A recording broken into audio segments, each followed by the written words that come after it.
देश पातळीवर 12वी सायन्सच्या नंतर ज्या काही स्पर्धा परीक्षा आहेत त्यासाठी विद्यार्थी केंद्रित शिक्षण महत्त्वाचं आहे. बोर्ड, नीट आणि JEE परीक्षेसाठी फिजिक्स, केमिस्ट्रीचा अभ्यासक्रम एकच आहे. मात्र प्रत्येक परीक्षेसाठी तयारी करताना त्याचा अभ्यास करण्याची पद्धत वेगळी असणं गरजेचं आहे. आजच्या स्पर्धेच्या काळात प्रत्येक विद्यार्थ्यांची गरज लक्षात घेऊन अभ्यासक्रम शिकवण्याची गरज आहे, असं मत कोटा येथील सुप्रसिद्ध मोशन क्लासेसचे संस्थापक नितीन विजय अर्थात NV सर यांनी व्यक्त केलं. पुण्यातील विमाननगर येथे मोशन क्लासेसच्या शाखेचं उद्घाटन आज करण्यात आलं. यावेळी पत्रकारांशी संवाद साधताना NV सर बोलत होते. यावेळी विमाननगर फ्रँचायझीचे नितीन भुजबळ, गौरव शर्मा आदी मान्यवर उपस्थित होते. पुणे अपने आप में बहुत बढ़िया शहर है, तो ऊर्जा का शहर है, तो बहुत अच्छा भी लग रहा है. और जिस तरह का सेंटर सर ने बनाया है, उस तरह का जो यहाँ का सेंटर बना है, उसे देखकर बहुत खुशी हो रही है कि centre is really beautiful, place is really beautiful, ecosystem strong नजर आ रहा है. और पुणे के बच्चों में वैसे भी इस तरह के कल्चर का समावेश होना बहुत आवश्यक है. तो मेरे को लग रहा है कि ये जगह वो है जो शिक्षा और नई टेक्नोलॉजी, नई ऊर्जा का जो समावेश है वो बहुत अच्छा है. तो पुणे आके व्यक्तिगत रूप से मुझे बहुत अच्छा लगा. इंडिया's first miracle machine जो आपने की है उसको थोड़ा बताइए.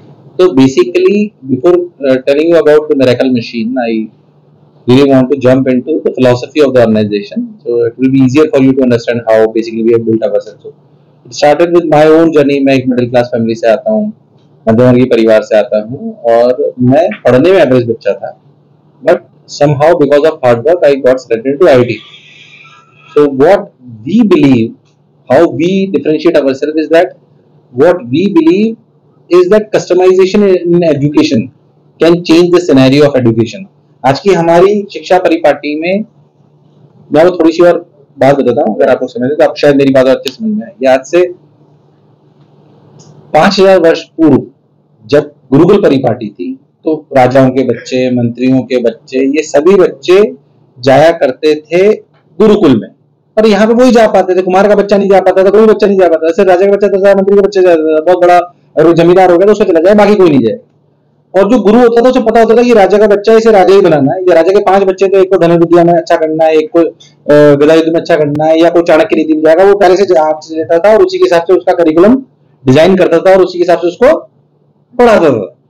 ये परिपाटी चली बहुत सालों तक. और आज से 200-300 वर्ष पहले हमें समझ में आया कि यार है ना, ये शिक्षा जो है ये सबका समान अधिकार होना चाहिए, आपके और हमारे जैसे लोगों का भी. जब हमें समझ में आने लगा तो हमें लगा कि यार ये शिक्षा सबका समान अधिकार अगर होना चाहिए तो रियलिटी में ये गुरुकुल बड़े होने चाहिए जहां पे हर बच्चा जा सके. आपको अगर आप पढ़ोगे तो आपको समझ में आएगा कि 1820-1830 के आसपास जब हमने सोचा कि हमें ऐसा करना चाहिए हम लोगों को 200-300 वर्ष पहले, आप ऐसे समझे, तो हमें समझ में आया कि यार अगर शिक्षा को स्केलेबल करना है तो कोई सिस्टम लाना पड़ेगा. तो हमने पहले बच्चों को कैटेगराइज करा रिलीजन के बेसिस पे, उनकी स्किल्स के बेसिस पे. Finally we landed to a data birth system, जिसमें आज हम पढ़ रहे हैं, जिसे हम क्लास सिस्टम कहते हैं. जो क्लास सिस्टम हम बोलते हैं ना कि अच्छा ठीक है, इस एज का बच्चा इस क्लास में जाएगा, इस एज का बच्चा से जाएगा. जो क्लास सिस्टम बना जिसमें आज तक हम पढ़ रहे हैं, इस क्लास सिस्टम से हमने स्केलेबिलिटी और अफोर्डेबिलिटी तो ले आए शिक्षा में, बट जो कस्टमाइजेशन था गुरुकुल परिपाटी में कि हर गुरु हर बच्चे को जानता था कि यार क्या हर इस बच्चे की क्या काबिलियत है, उसके हिसाब से उसे पढ़ाना चाहिए. वो इस स्केलेबिलिटी और अफोर्डेबिलिटी में मिस हो गया रियलिटी में. अभी भी स्केलेबिलिटी अफोर्डेबिलिटी के साथ साथ जो कस्टमाइजेशन बोलते हैं, जो स्पेशल केयर जिसे हम बोलते हैं, वो हमारे सभी शिक्षण संस्थाओं में मिल जाती है, पर सिर्फ टॉपर्स को. हमारी क्लास में अगर कोई टॉप 2 बच्चे हैं तो उनको अलग से टीचर ले लेता है कि पता है स्कूल का नाम होगा. यूनिवर्सिटी में कोई 2 बच्चे अच्छे नंबर ला रहे हैं, CGPA अच्छा है, तो यूनिवर्सिटी वाला कर लेगा कि उनको पता है कि इसकी नौकरी बहुत अच्छी लगेगी.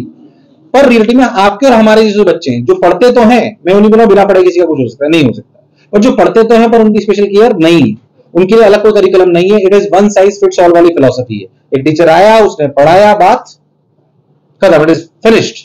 शिक्षा को देखना चाहिए, मेरा व्यक्तिगत विचारधारा जो शिक्षा को देखने की है, तो आप ऐसा समझिए कि एक अच्छे हॉस्पिटल में ICU में 40 पेशेंट हो सकते हैं, सबकी केयर हो रही होती है, पर सबका मेडिकेशन अलग है, सबका इलाज अलग है.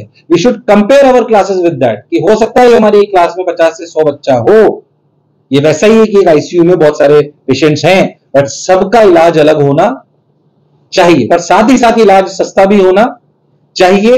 ये एजुकेशन में तब हो सकता है जब इसमें टेक्नोलॉजी का सही समावेश हो, ताकि हर एवरेज बच्चे को रियलिटी में वो मिले जो उसे मिलना चाहिए.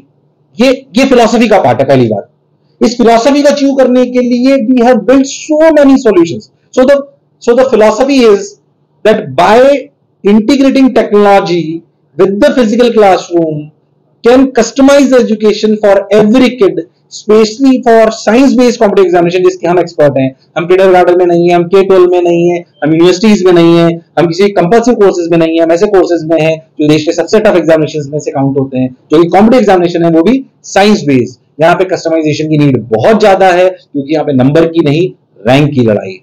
So customization is very much needed. तो फिजिकल क्लासरूम के साथ टेक्नोलॉजी का सही समावेश के लिए ये स्पेंडेड मोर देन, मतलब सिर्फ और सिर्फ इस टेक्नोलॉजी को बिल्ड करने के लिए हमने पिछले 4 से 5 साल में 150 करोड़ के ऊपर खर्च करा है just to build that technology and that ecosystem. We have build that part. So how we are different, machine is one of the part of it. आपने जो पूछा उसके पहले की मैंने कहानी पूरी इसलिए सुनाई ताकि आपको समझ कि machine is one of the part. Now what machine is one of the aspect. ऐसे समझिए मशीन जैसे मशीन दिखने वाला एक एस्पेक्ट है. मशीन जैसे कम से कम 50 से 100 फीचर्स होंगे जो बैकएंड में उसी तरीके से काम करते हैं. Machine is one of the feature जो बेसिकली आप समझिए आज की तारीख में हम क्या करते हैं, हर बच्चे को सेम मटेरियल देते हैं. मटेरियल हर बच्चे का अलग होना चाहिए, हर बच्चे का होमवर्क अलग होना चाहिए, उसकी जो कमियां है उसके हिसाब से उसका होमवर्क. अगर मुझे मैथ्स में क्वाड्रेटिक इक्वेशन में सम ऑफ रूट्स बहुत अच्छे से आता है तो बार बार उसी के सवाल करने का क्या मतलब. मुझे अगर एसओटी में जो ट्राइंगल की थ्योरम है उसको अगर मुझे कम आता है तो मुझे उस पर सवाल ज्यादा मिलने हो सकता है. इनकी समस्या अलग हो, मेरी समस्या अलग हो और इनकी समस्या अलग हो, तो हमारा होमवर्क रोज अलग अलग होना चाहिए.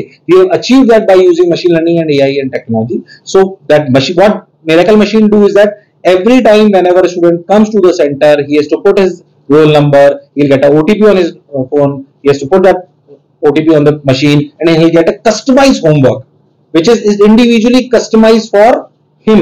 जब उस होमवर्क को करता है उसको घर पे जाके ऐप पे उसके आंसर्स को मेंशन करता है, फिर उसकी एक नई मशीन लर्निंग बैकएंड पे खड़ी हो जाती है, उसका दिमाग पढ़ लेती है और धीरे धीरे फिर उसका नया होमवर्क क्रिएट हो जाता है. So that is how we built the entire ecosystem to make sure कि हर एवरेज बच्चे के पास उसकी काबिलियत, उसकी स्पीड, उसकी एक्यूरेसी, उसकी वीकनेसेस, उसकी स्ट्रेंथ के हिसाब से उसके पास स्टडी मटेरियल होना चाहिए. And in the similar way we have tried enough to empower our educators also, because it is also very important that educators should be empowered. उसके लिए हमने LED पैनल्स आप देखेंगे जो स्मार्ट बोर्ड में लगाए गए हैं, उनमें पहले से PPT कंटेंट डला हुआ है, एनिमेशंस हैं, टीचर्स की खुद की अपनी ऐप है. बेसिकली हमारे साथ 4 तरह के सॉफ्टवेयर है और 3 तरह के हार्डवेयर है which is ecosystem which is built. So that is how we make sure कि एक एवरेज बच्चे का सिलेक्शन होना चाहिए.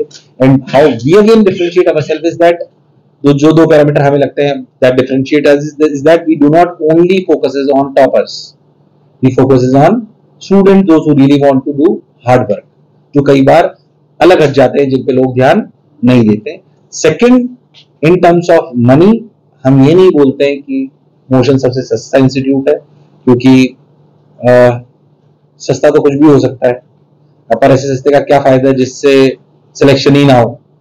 सो व्हाट वी क्लेम इज कि हम आपको टॉप क्वालिटी देते हैं, नंबर 1 फीचर्स देते हैं, बट सबसे मिनिमम प्राइस पॉइंट पे. इन दैट फीचर्स कैटेगरी सबसे मिनिमम प्राइस अगर कोई दे सकता है, जो हम उस देशवासी हैं जो भले अगर हम रॉयल्स रॉयल्स भी खरीदने जाते हैं तो पूछते हैं एवरेज कितना देती है. तो वैल्यू फॉर मनी वाला देश है हमारा. So we believe into value for money and ethical education. That is how we really want to proceed. अभी सर ये